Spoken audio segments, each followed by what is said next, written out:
आज आपण स्वामी स्वरूपानंदांच्या स्वरूप पत्र मंजुषा या ग्रंथामधील 45 क्रमांकाच्या पत्रावर आधारित अशी साधना करणार आहोत। या पत्राचा इतिहास असा आहे की मी एकांतात अंदाजे 85-86 सालाच्या दरम्यान स्वरूप पत्र मंजुषा हा ग्रंथ वाचत असताना आणि त्याच्यातल्या साधनेच्या खुणा शोधत असताना या पत्रावर माझं लक्ष गेलं आणि या पत्राच्या अनुषंगाने आपण साधना करून पाहावी असं मनात आलं। त्याप्रमाणे ते पत्र मी ओळींनी 4-5 वेळेला वाचलं, लक्षात ठेवलं आणि त्याच्यामध्ये जी साधना स्वरूपानंदांनी सांगितलेली आहे ती करून पाहिली।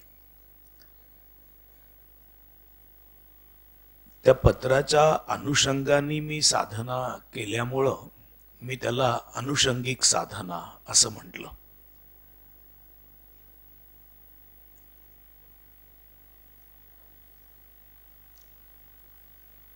साधकाला साधनेच्या खुणांचं मार्गदर्शन करणारं असं हे पत्र आणि नंतर अशी अनेक पत्र साधना करायला योग्य आहेत असं माझं लक्षात आलं आणि मी त्या पत्रांवर चिंतन करून वाचून साधना करू लागलो। पुढं कालांतराने भुगावच्या साधकाश्रमामध्ये या साधना मी अनुषंगिक साधना म्हणून घ्यायला सुरुवात केली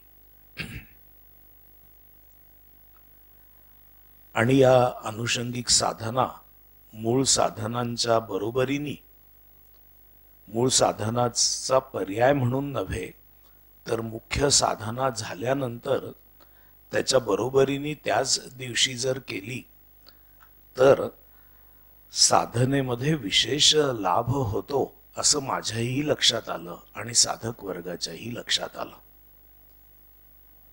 असं हे 45 क्रमांकाचं पत्र आपण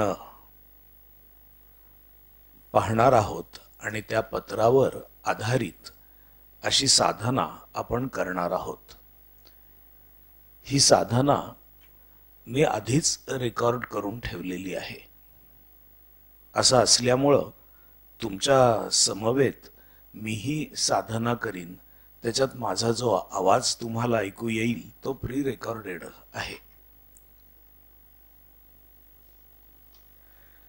त्यामध्ये पुढं जे सोहमचे श्वास घ्यायला सांगितलेलं आहे तर त्या श्वासाचा तुम्हाला कदाचित ऐकत असताना आवाज येईल, ऐकू येईल, पण असं अपेक्षित नाहीये की माझ्या श्वासाबरोबरच तुम्ही श्वास घ्यायचा, तितकंच तुम्ही थांबायचं आणि तेवढ्याच वेळ सोडायचं।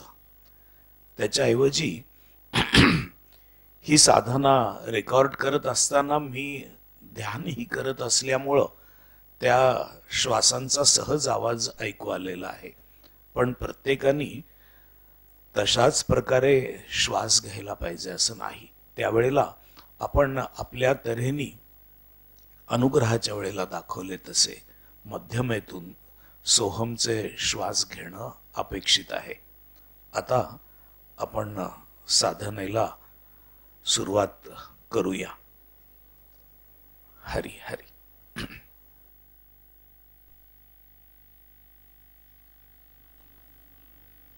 आज आपण स्वरूपानंदांच्या स्वरूप पत्र मंजुषा या ग्रंथातील 45व्या क्रमांकाच्या पत्रावर अनुषंगिक साधना घेणार आहोत. या पत्रामध्ये स्वामीजींनी जी साधनेची प्रक्रिया सांगितलेली आहे त्या प्रक्रियेला धरून आपण साधना करणार आहोत.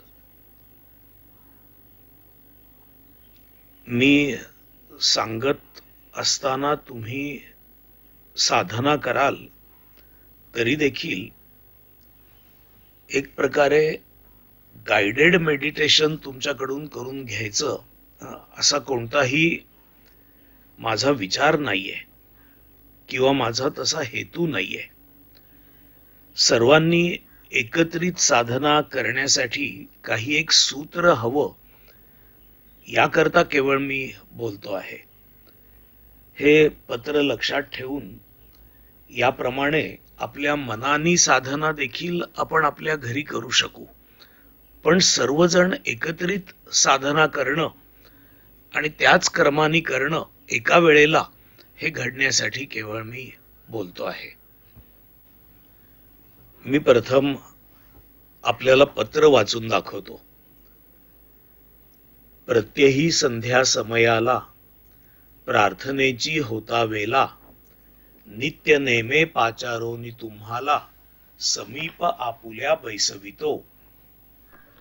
ज्ञानदेव निवृत्तीनाथ तुकाराम रामदास रामकृष्ण परमहंस सद्भावे सर्वास बैसवितो. विवेकानंद रामतीर्थ गौरांग प्रभू एकनाथ सर्वही दिसती आसनस्थ शांत प्रशस्त समयित्या. आणिक सुहृद प्रियजन सकलास प्रेमे पाचारून सहजासनी बैसवोन सद्गुरु स्मरण करीतसे. ऐसे प्रसन्न वातावरण तेथ रंगोनी जाय मन, सहज चाले सोहम भजन धारणा ध्यान सुखे होय. मनाचे मनपण जावे चित्त चैतन्यी समरस व्हावे, तदाकारे विश्व आघवे वाटे मजसवे ध्यान करी.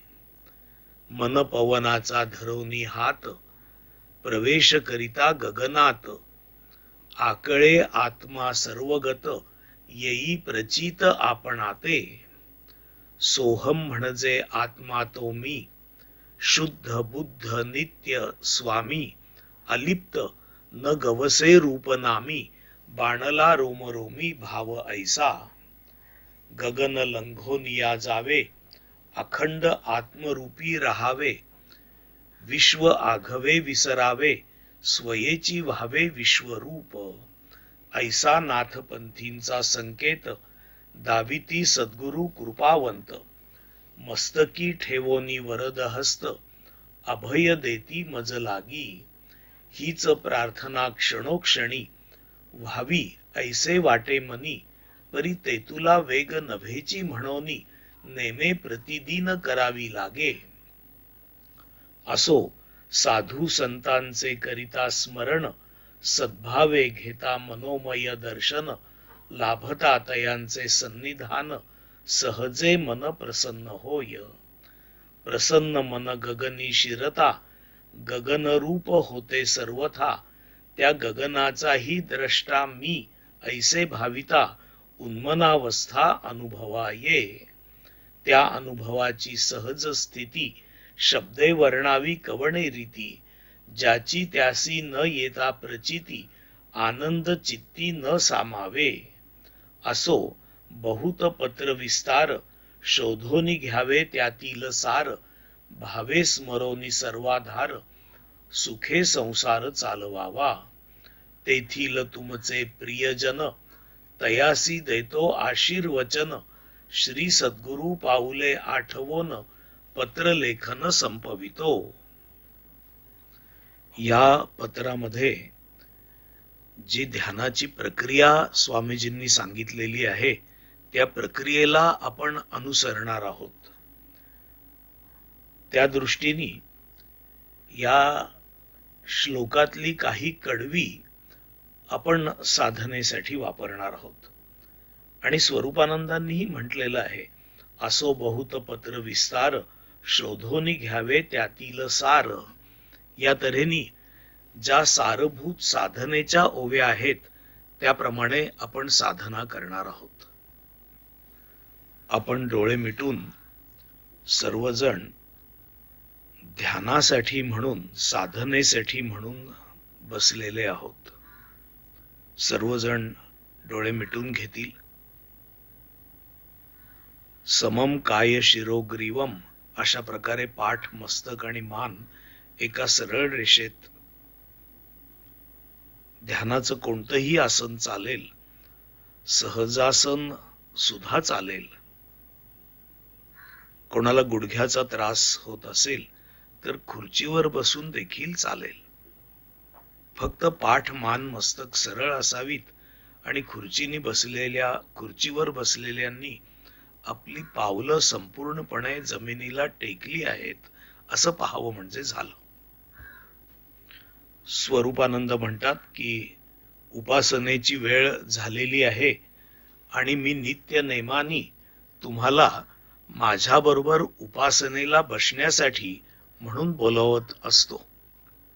अशी भावना करा की स्वरूपानंदांनी त्यांच्या शेजारी उपासनेसाठी म्हणून आपल्याला पाचारण केलेलं आहे. तिथं स्वामीजींनी आणखी काही मंडळींना बोलवलेलं आहे. ते आपले पूर्वसुरी आहेत. ज्ञानदेव निवृत्तीदास, तुकाराम, रामदास, रामकृष्ण परमहंस, तसंच विवेकानंद, रामतीर्थ, गौरांग प्रभू, एकनाथ, सर्वही दिसती आसनस्थ शांत प्रशस्त समयित्या. तसंच स्वरूपानंद म्हणतात की तुमच्या खेरीज देखील अनेक काही सुहृद प्रियजनांना देखील मी प्रेमाने बोलवलेलं आहे आणि सगळेजण ध्यानासाठी म्हणून बसलेले आहेत. स्वामीजी म्हणताहेत की अशा सगळ्यांना एकत्र बोलावून आणि माझ्या सन्निध बसवून मी सद्गुरु स्मरण करतो आहे. आपणही सद्गुरु स्मरण करूया. आपले सद्गुरु देखील या ठिकाणी स्वरूपानंदांच्या बरोबर ध्यानाला बसण्यासाठी आलेले आहेत अशी प्रथम भावना करू.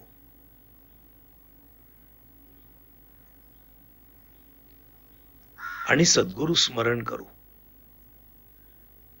ब्रह्मानंदम परमसुखदम केवलम ज्ञानमूर्तिम द्वंद्वातीतम गगन सदृशम तत्वमस्यादिलक्षम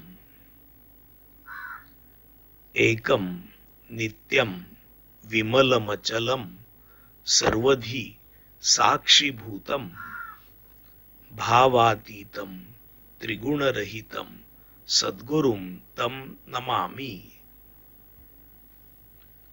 डोळे मिटलेल्या स्थितीत सद्गुरूंना आपण मनोमन नमस्कार करतो आहोत. स्वामी स्वरूपानंद त्यांनी बोलवलेले सर्व पूर्वसुरी आपले सद्गुरू, स्वरूपानंदांचे काही प्रिय सुहृद सज्जन आणि त्यांच्या सगळ्यांच्या समवेत आपण असे बसलेले आहोत. या एकत्रित बसण्यामध्ये, त्याच्या भावनेमध्ये देखील किती प्रसन्नता आहे, किती समाधान आहे. आपण सद्गुरूंचं स्मरण केलं, वातावरण प्रसन्न होऊन गेलं.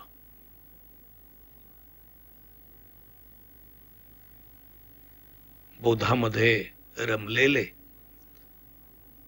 परमात्म स्वरूप झालेले असे कित्येक संत आपल्या समवेत इथं बसलेले आहेत. या भावानी आपल्याला धन्यता वाटते आहे.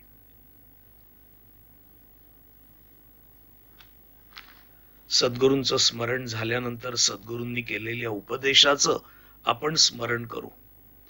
तो उपदेश ओम तत्वम सोहम 6 असा आहे.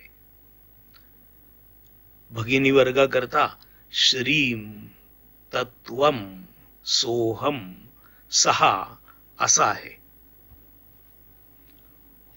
आपण मनोमन सद्गुरूंचा हा उपदेश 3 वेळेला आठवूया.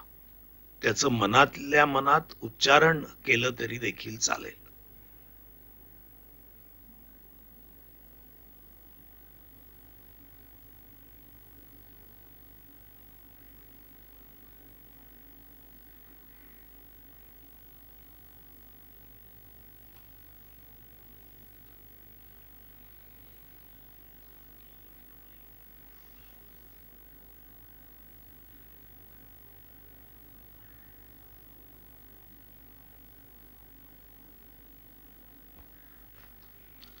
सद्गुरू आपल्याला सांगताहेत की ते परमात्म तत्वच तू आहेस. निर्गुण, निराकार, अव्यक्त, अचिंत्य परमात्म तत्व आणि तू एक आहात. तू देह मन बुद्धी नाहीस. तू तेच आहेस. तत्वम.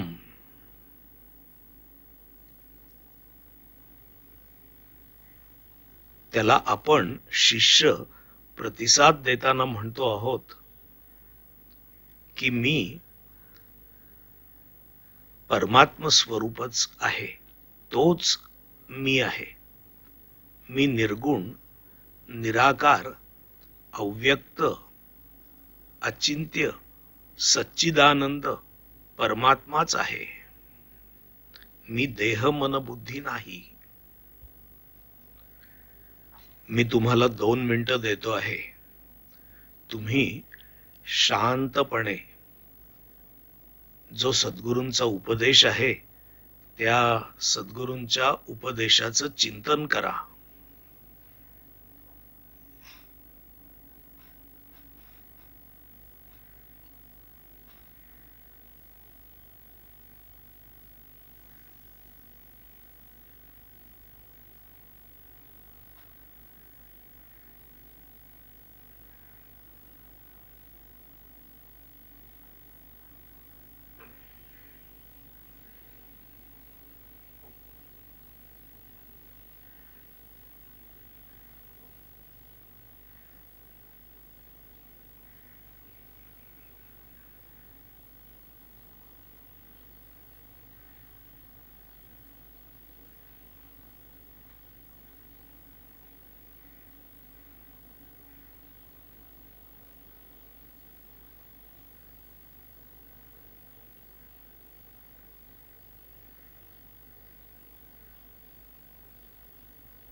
सद्गुरूंच्या उपदेशाचं चिंतन केल्यानंतर आपण आपल्या सोहम स्वरूपाचं, परमात्म स्वरूपाचं चिंतन करणार आहोत.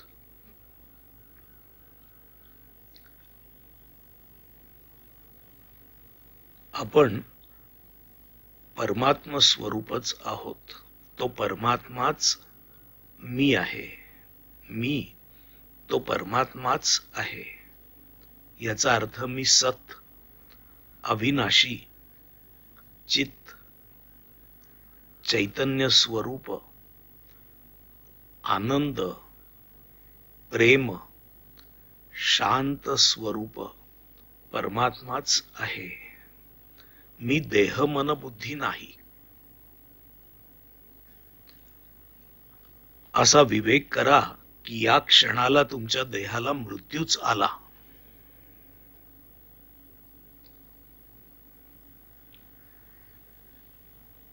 विवेकानी आपला देह मृत्युमुखी पडला अशी कल्पना करा, खरीखुरी कल्पना करा.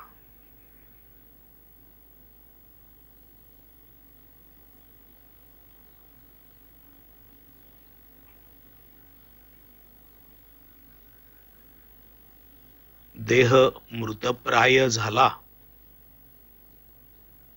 पण देहाला मृत्यू आला हे समजणारा तिथं शिल्लकच आहे. तो देहातीत आहे. तो सत, अविनाशी,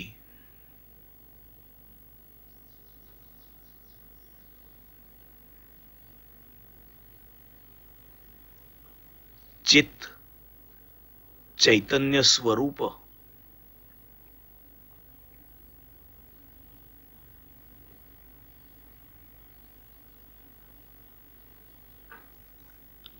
आनंद स्वरूप,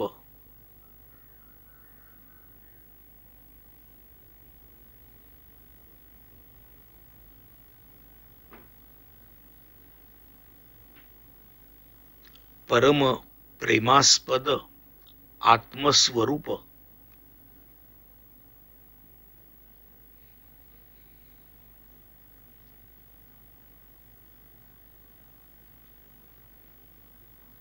शांत स्वरूप आहे.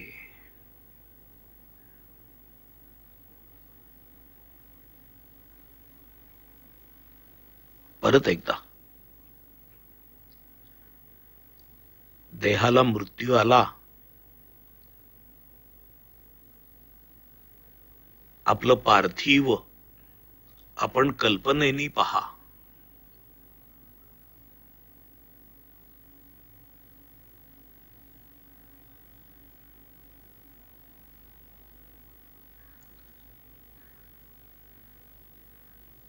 मृत्यू झालेला देह जो पाहतो आहे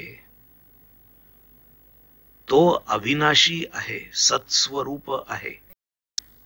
त्याला मृत्यू आलेला नाहीये. तुम्ही सत, अविनाशी,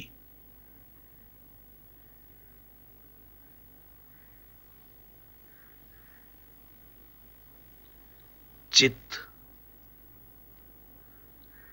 चैतन्य, जाणीव स्वरूप,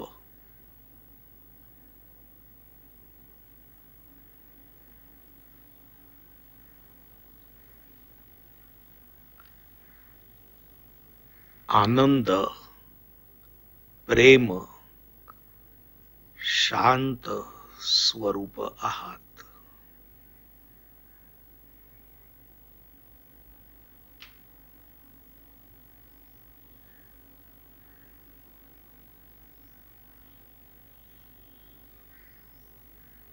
हे सोहम चिंतन आहे. तो परमात्माच मीच तो परमात्मा.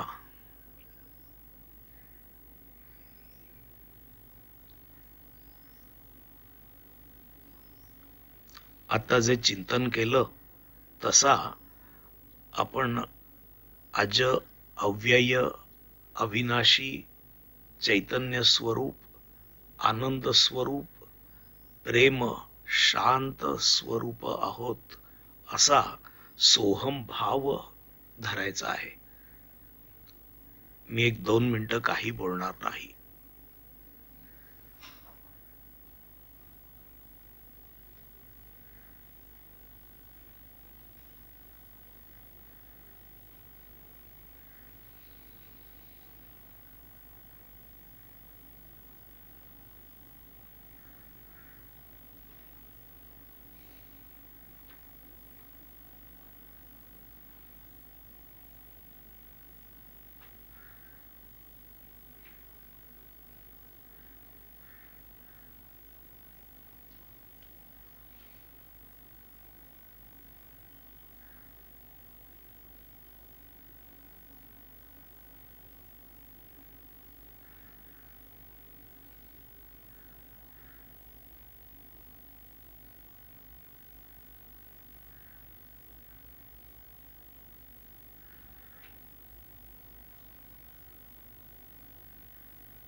आपण सुरुवातीला सोहम चिंतन केलं, मग सोहम भाव धरला.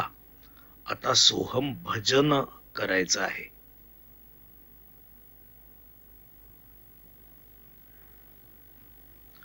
भजन म्हणजे एकरूपता.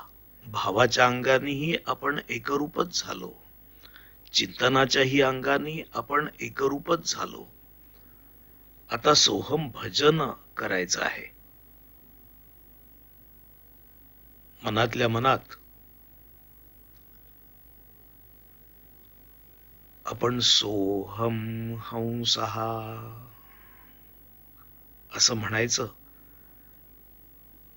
4-6 क्षण थांबून राहायचं, परत म्हणायचं सोहम हंसः. परत 4-6 क्षण थांबून राहायचं.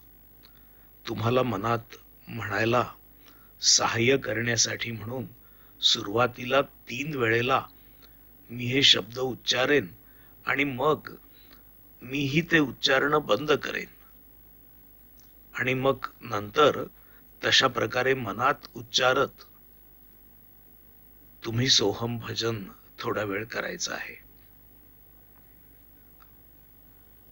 सोहम हंसः, एकरूपता.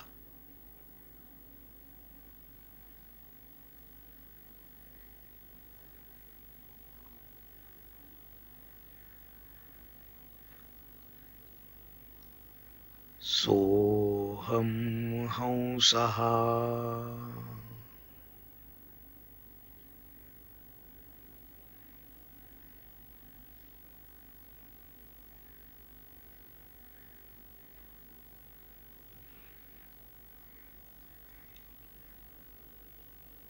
सोहम हंसः.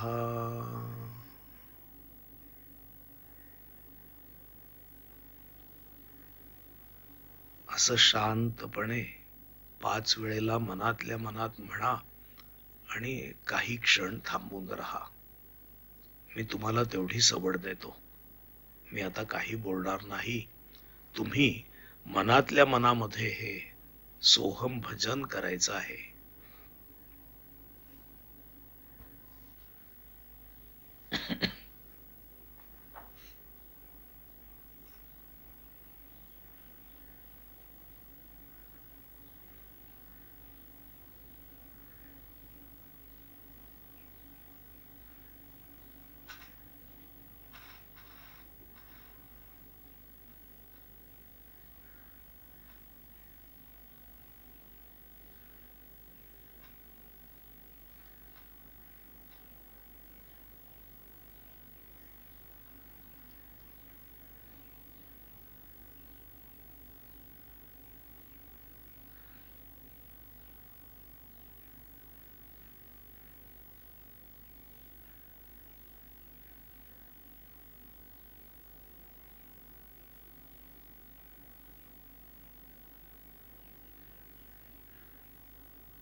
स्वरूपानंद म्हणतात, ऐसे प्रसन्न वातावरण तेथ रंगोन जाय मन, सहज चाले सोहम भजन, धारणा ध्यान सुखे होय. मनाचे मनपण जावे, चित्त चैतन्यी समरस व्हावे, तदाकारे विश्व आघवे, वाटे मज सवे ध्यान करी. आपण अशा प्रकारे सोहम भजन केलं आणि सोहम धारणा, परमात्मा मी अशी धारणा आपल्या ठिकाणी दृढतर अशी झाली. त्याच्यातूनच पुढे ध्यान निष्पन्न होतं. या सगळ्याचा हेतू स्वरूपानंद म्हणतात की आपल्या मनाचं मनपण जावं, म्हणजे मनाचं अमन व्हावं, मनरहितता यावी.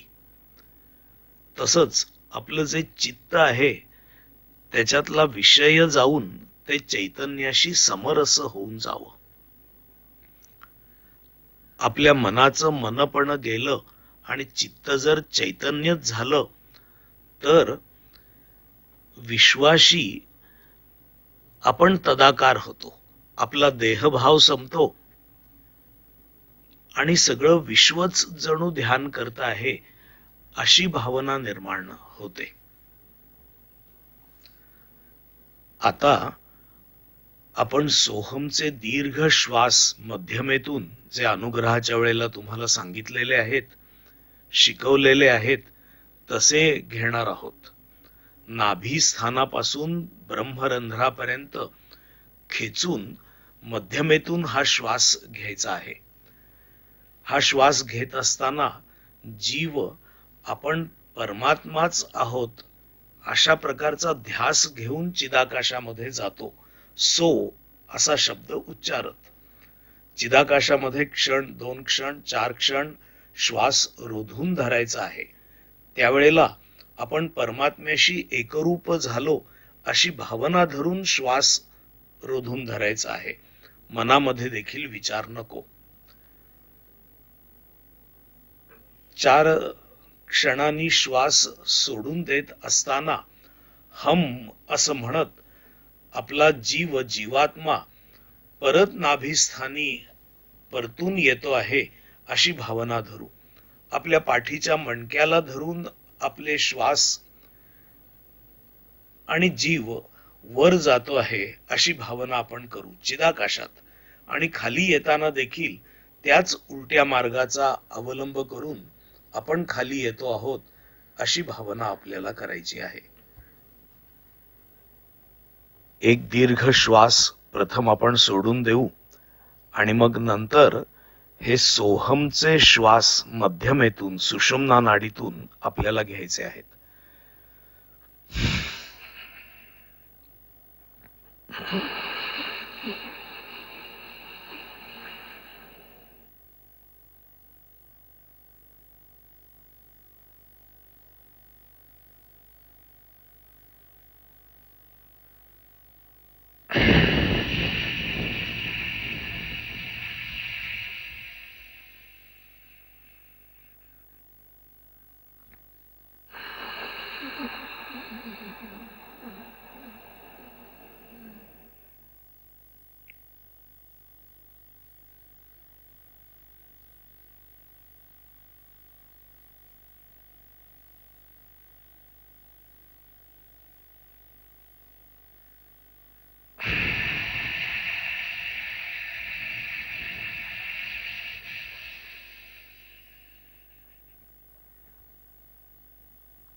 एक दोन श्वास आपण थोड्या कमी लांबीचे घेऊ. आपल्या हृदयस्थानापासून ते आज्ञाचक्रापर्यंत, चिदाकाशापर्यंत.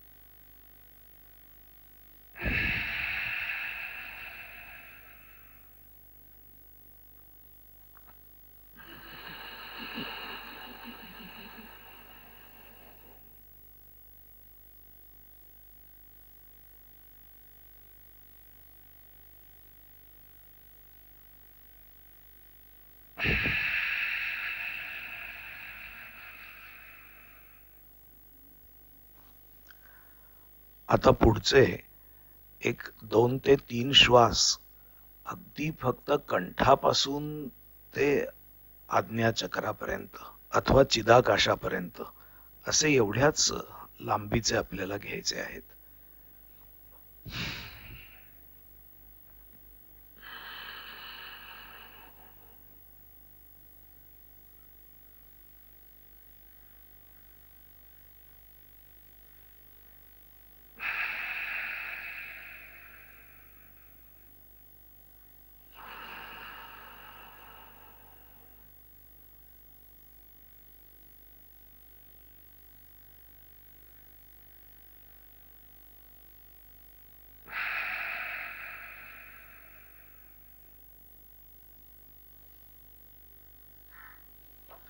आता आपल्याला हे सोहम श्वास घेणं थांबवायचं आहे. स्वरूपानंद असं म्हणतात, मन पवनाचा धरोनी हात, प्रवेश करिता गगनात, आकळे आत्मा सर्वगत, येई प्रचित आपणाते. श्वास, मन आणि सोहम शब्द चिदाकाशात घेऊन जात असताना चिदाकाशामध्ये श्वास जेव्हा जाऊन थांबतो आणि मन ही निसर्ग होऊन थांबून जातं आणि केवळ सोहम भाव शिल्लक राहतो, याचा अर्थ आपण अविनाशी ब्रह्म, चैतन्य ब्रह्म, आनंद स्वरूप, शांत स्वरूप किंवा शांत ब्रह्म असाच केवळ भाव शिल्लक राहतो. आणि असा वारंवार भाव धरल्यामुळं आपण चिदाकाशामध्ये आत्मरूप होऊन राहिलेले आहोत असा भाव निर्माण व्हायला सुरुवात होते. सर्वगत असणारा आत्मा आपल्या आकलनामध्ये येतो, आपल्या प्रचितीला येतो. असे अजून छोटे 2-3 श्वास घ्यायचे आहेत की ज्या श्वासाबरोबर आपण चिदाकाशात जाऊ आणि थांबल्यानंतर आपल्याला ब्रह्मभावनेची प्रतीती येईल. त्या प्रतीतीमध्ये आपण रमून जायचं. 2-4 क्षणानंतर श्वास सोडायचा. असे अजून 2-3 श्वास आपण घेऊ. थांबण्याच्या काळामध्ये आपण सत ब्रह्म, अविनाशी ब्रह्म किंवा आपण चैतन्य ब्रह्म किंवा आपण शांत ब्रह्म, आपण सुखरूप अशा ब्रह्मभावनेमध्ये स्थिर राहायचं. असा कोणताही प्रत्यक्ष शब्द नसला तरी देखील ही भावना करून आपण चिदाकाशामध्ये श्वास रोधून धरल्याच्या काळामध्ये थांबून राहायचं आहे.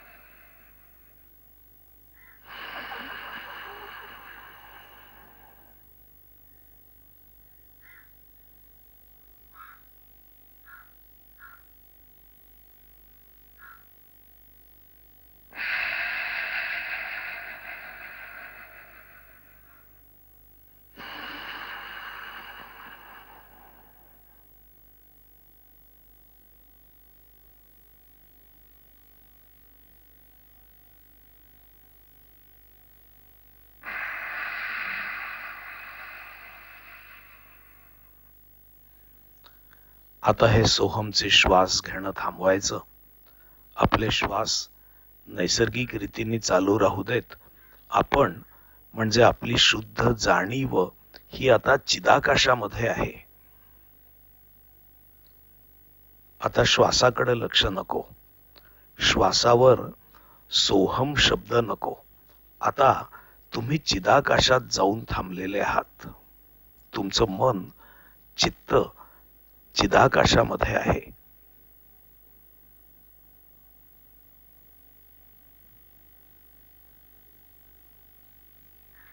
ब्रह्मरूपाने, सोहम भावाने.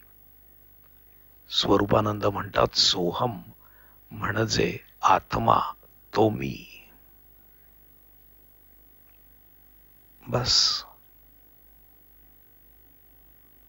सोहमचा शब्दाचा उच्चार देखील नको आणि आत्मा तो मी या शब्दाचा उच्चार देखील नको. पण त्याचा जो अर्थ आहे त्या अर्थाशी तुम्ही घट्ट धरून राहा चिदाकाशामध्ये, निर्विचार.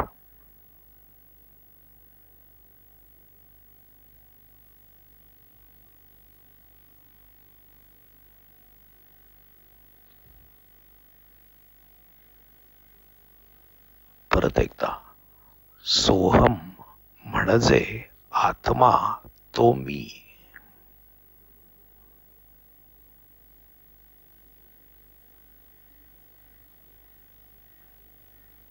निर्विचार, ब्रह्माशी तादात्म्य.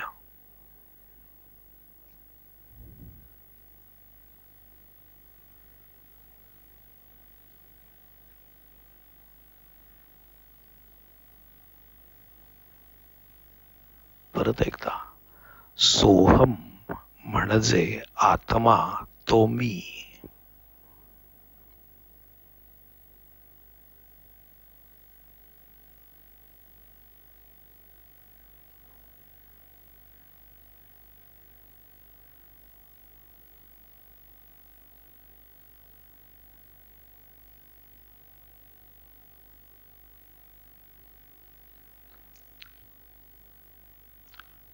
शुद्ध, बुद्ध, नित्य, स्वामी.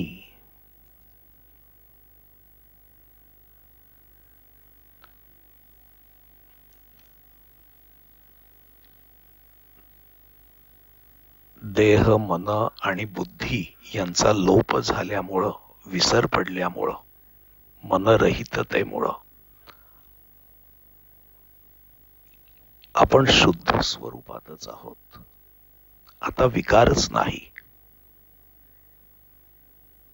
शुद्ध,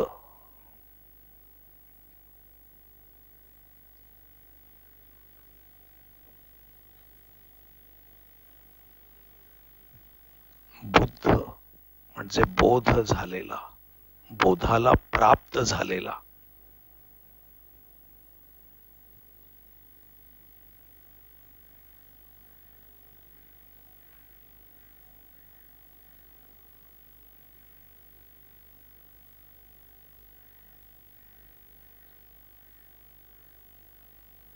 नित्य म्हणजे जन्म मृत्यूच्या अतीत,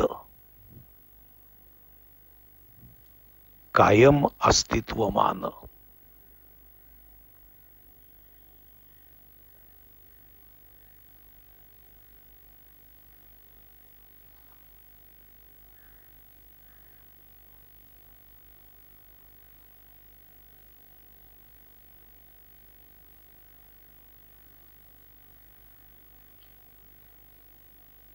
स्वामी म्हणजे स्वमध्ये रमून राहिलेला.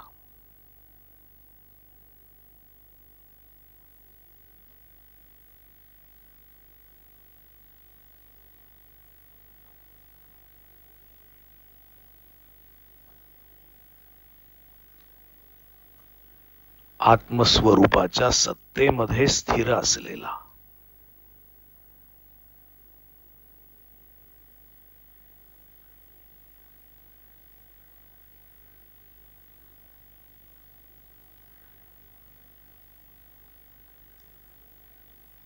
अलिप्त देह, मन, बुद्धी यांच्या सर्व व्यवहारापासून वेगळा.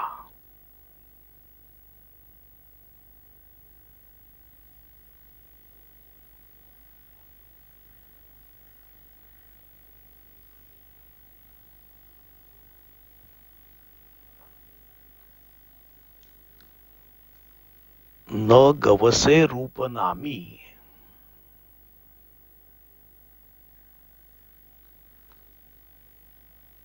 नाम आणि रूप याच्या पलीकडचा.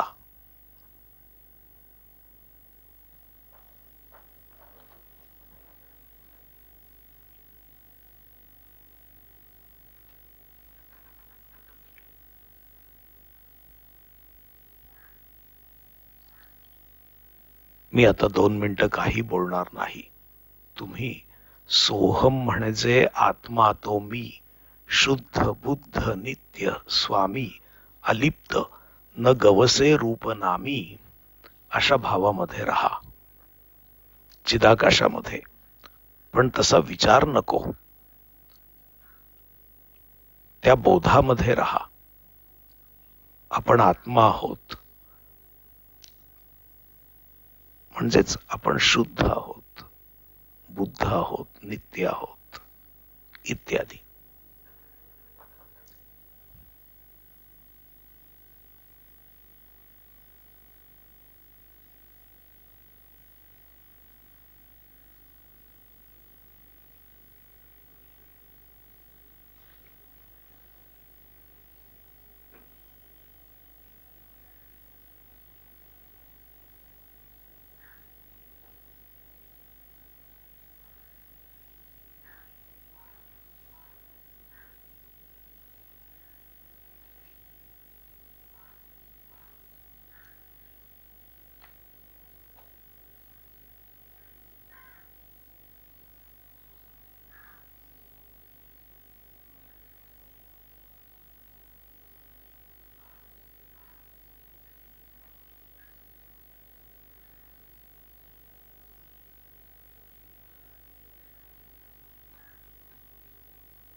तुम्ही तुमच्या शुद्ध अस्तित्वाच्या सुखामध्ये आहात.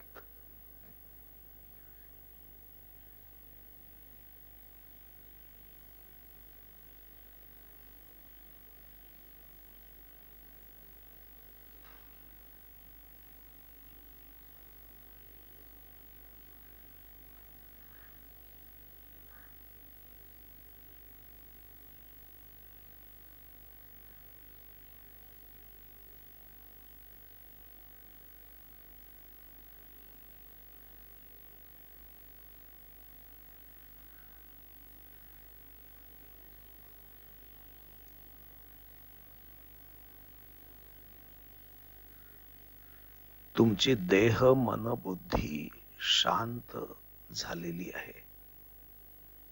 देह मन बुद्धीच्या शांतीच्या पलीकडची शांती, स्वरूपाची शांती तुम्ही अनुभवता आहात.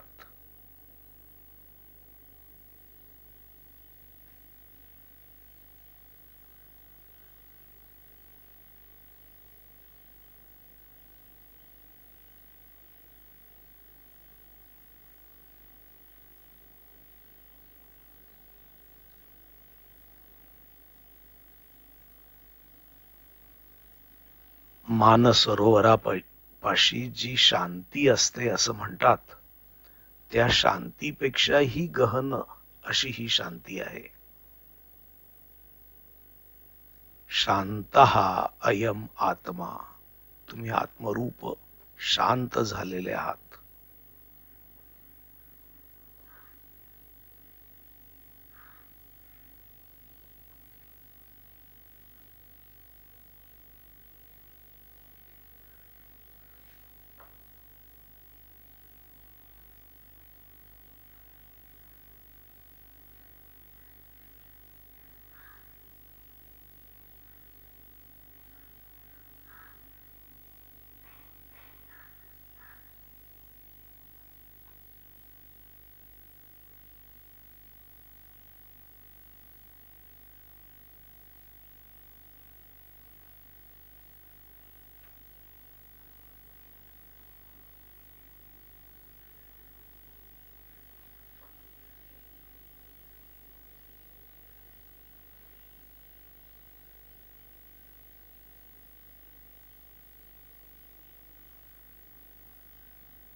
शुद्ध बुद्ध नित्य स्वरूप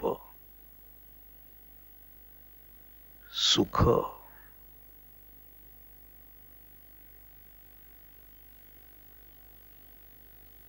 शांत स्वरूप असा आत्माच आता केवळ उपस्थित आहे.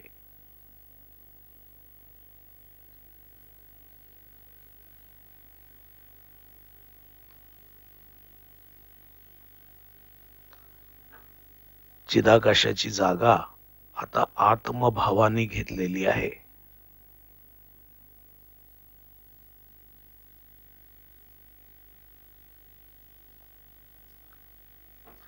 गगन लंघोन या जावे, अखंड आत्मरूपी राहावे, असं झालेलं आहे.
केवळ अस्तित्वाचं सुख.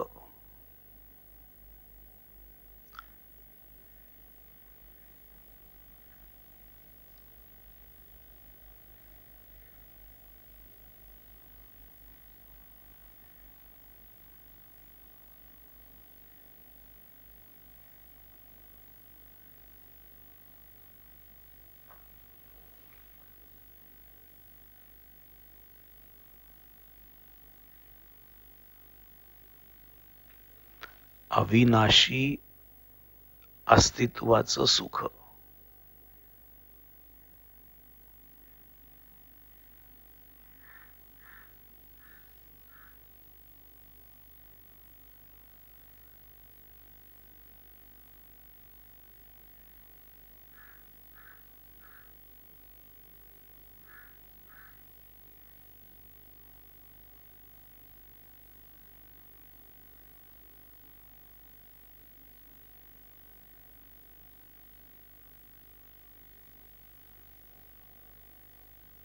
देहासकट सर्व विश्वाचा विसरच पडलेला आहे.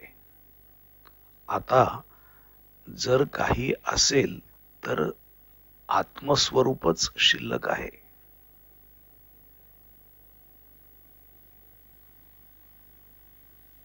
शुद्ध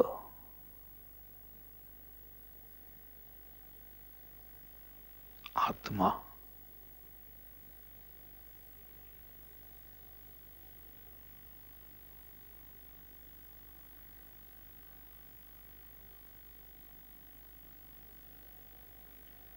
बुद्ध बोध झालेला.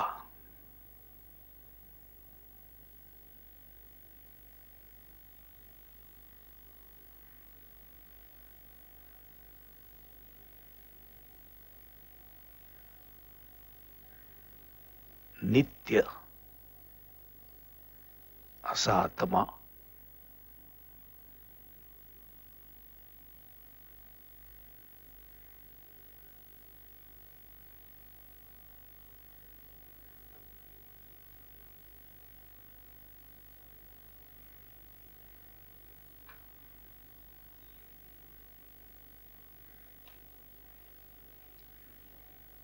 गगनाला ओलांडून म्हणजे चिदाकाशाला ओलांडून म्हणजे नाहीस करून फक्त आत्मस्वरूप शिल्लक राहत.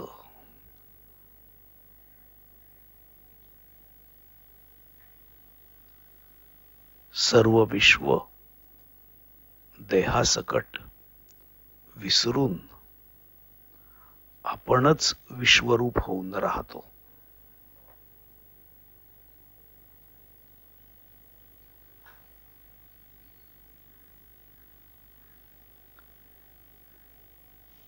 हाच नाथपंथींचा संकेत आहे. गुप्त खूण आहे.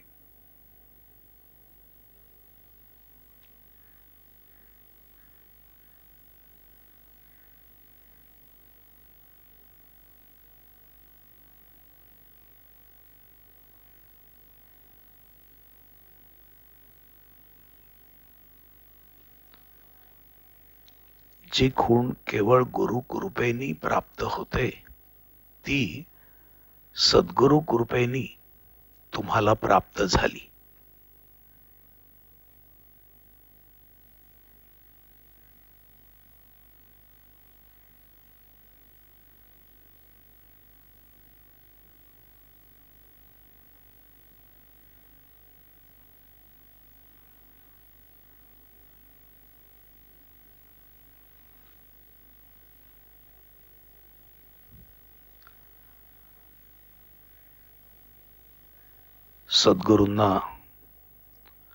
सद्गुरूंच्या समवेतच ध्यानाला बसलेले आहोत. त्या सद्गुरूंना आपण वंदन करूया.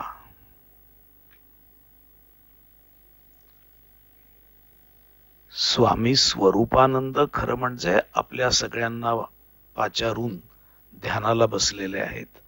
त्या स्वामी स्वरूपानंदांना देखील आपण वंदन करूया.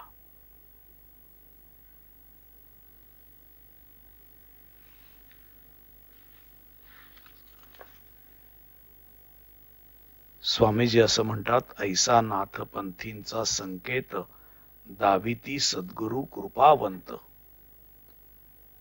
मस्तकी ठेवोनी वरद हस्त, अभय देती मज लागी.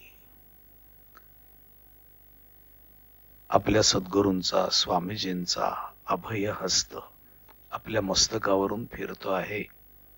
स्वरूपानंदांचाही अभय हस्त आपल्या मस्तकावरून फिरतो आहे.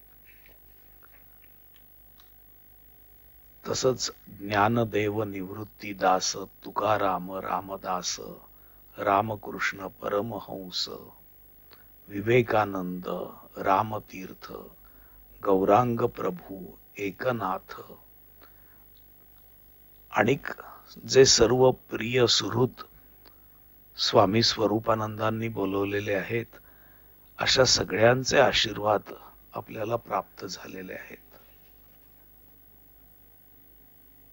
स्वामीजींचा आणि सद्गुरूंचा अभय हस्त आपल्याला प्राप्त झालेला आहे. अशा मोठ्या तृप्त भावनेने आपण आता या ध्यानातून बाहेर येऊ. आपण आपले तळहात एकमेकांवर किंचित घासत, नंतर आपल्या डोळ्यांना, गालाला, कपाळाला त्याचा स्पर्श करत आपण या ध्यानातून बाहेर येऊया. हरि ओम तत्सत. हरि हरि हरि हरि.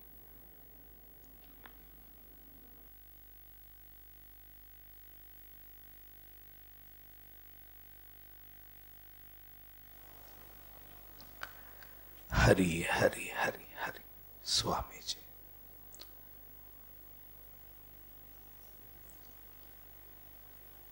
या अंतरंग अशा ध्यानानंतर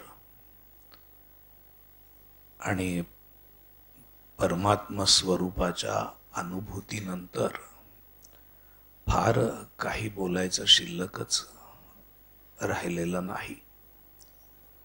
जो आनंद, सुख आपण प्राप्त केलं, त्या सुखाचं स्मरण करत, त्या सुखाचं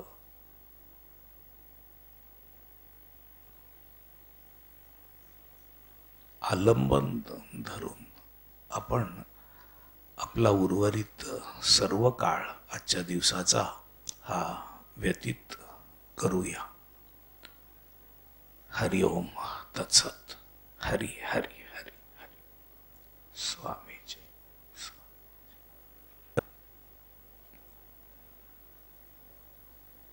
या विशिष्ट काळामध्ये जेव्हा सगळीकडे भय भरून राहिलेला आहे,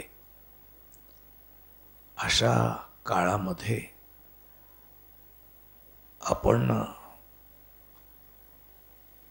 आत्मस्वरूपाचं चिंतन करून अधिकाधिक निर्भयता प्राप्त करू, त्यासाठी हा काळ आहे असं आपण समजू. हा कठीण काळ, कारण इथं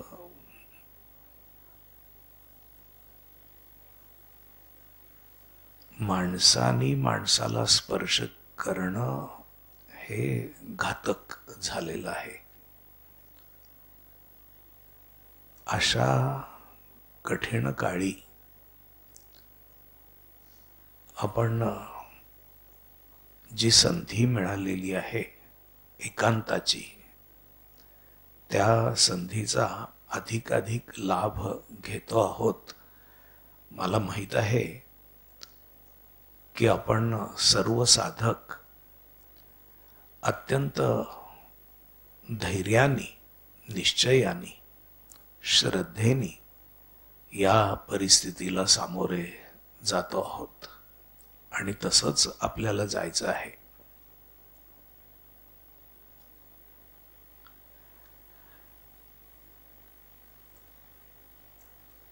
याचं कारण असं की पुरेपूर काळजी घेतल्यानंतर निष्कारण या विषयामध्ये या करोनाच्या संसर्गाच्या चिंतेमध्ये वेळ वाया घालवायला आपल्यापाशी वेळ नाहीच आहे. उलट आत्तापर्यंत कधीही मिळाली नव्हती अशी संधी आपल्याला मिळालेली आहे असं आपण समजू. इथून पुढचा जो काही काळ आहे तो काळ जे सरकारी आदेश आहेत तर त्याचं परिपालन करत, तसंच व्यक्तिगत सुरक्षा आणि सामाजिक सुरक्षा याचं भान ठेवत आपण व्यतीत करणार आहोत. यामध्ये काही अडचणी या ठरलेल्या आहेत. त्या आर्थिक स्वरूपाच्या असतील, आरोग्य विषयक असतील,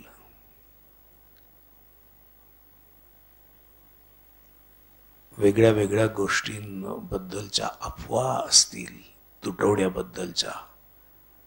या कशाला आपण फारसा प्रतिसाद मनातून नको द्यायला असं आपण ठरवूया. त्याच्याऐवजी जन्मा आली याचे सार्थक आपण करू, कारण तोच आपला मूळ निश्चय आहे. आणि त्यासाठी हा काळ ही सुवर्ण संधी आहे असं आपण समजू. अशा प्रकारचा कंपल्सरी एकांतवास हा स्वामी स्वरूपानंदांना आजारी पडल्यानंतर आजारपणाच्या मिशानी निमित्ताने प्राप्त झाला. अशा प्रकारचा कंपल्सरी एकांतवास स्वामी माधवनाथांच्या दुकानामध्ये चोरी झाली आणि स्वामीजी दुकानामध्ये मागची भिंत पाडून किंवा दार फोडून चोरटे आल्यामुळं आपल्या दुकानाच्या सुरक्षिततेकरता दुकानात जाऊन राहायला लागले. रात्री तिथं झोपवून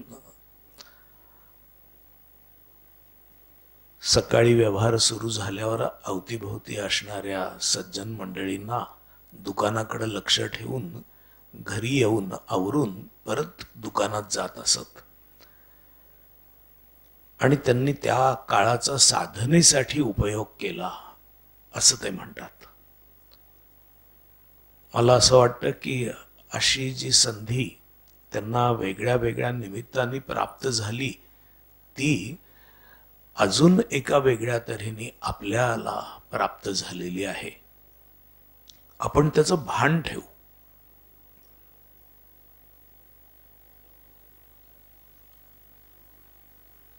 सर्व संत आपल्या पाठीशी आहेत, संप्रदाय आपल्या पाठीशी आहे, त्यांची कृपा आपल्या पाठीशी आहे. आपलं वर्तन आपण योग्य काळजी घेऊन ठेवू आणि त्यांची कृपाही आहे अशा दुहेरी पद्धतीने जेव्हा सगळं जग या संकटातून बाहेर पडेल तेव्हा आपणही या संकटातून बाहेर पडू, पण तावून सुलाखून, ज्याला म्हणतात तशा प्रकारे आपल्या बोधाची झळाळी मिळवून आपण जेव्हा सगळं जग बाहेर पडेल तेव्हा आपण अधिक अनुसंधान ठेवणारे, अधिक दैवी गुण संपादन केलेले असे राहू असा कृतनिश्चय करू. हरि ओम तत्सत. हरि हरि. या अनुषंगिक साधनांचा तुम्ही वारंवार उपयोग करावा म्हणून या मी घेतो आहे.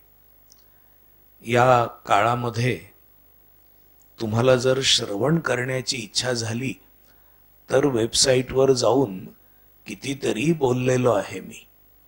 माझी कल्पना 2002 सालापासून नाही का 18 वर्षाच्या सगळ्या प्रवचनाची उपलब्धता तुमच्यापाशी आहे. मला इथून पुढं मी जरी काही बोललो तरी वेगळं काही सांगायचं नाहीये. त्यामुळं तुम्हाला जर श्रवण करायचं असेल तर वेबसाईटवर जाऊन श्रवण करा, यूट्यूबवर जाऊन श्रवण करा. साधना मात्र रोजची साधना झाल्यावर याच्यातली एखादी साधना यूट्यूबवरून आपण निश्चित करावी अशी आग्रहाची विनंती मी आपल्याला करतो आहे. हरि ओम तत्सत. हरि हरि.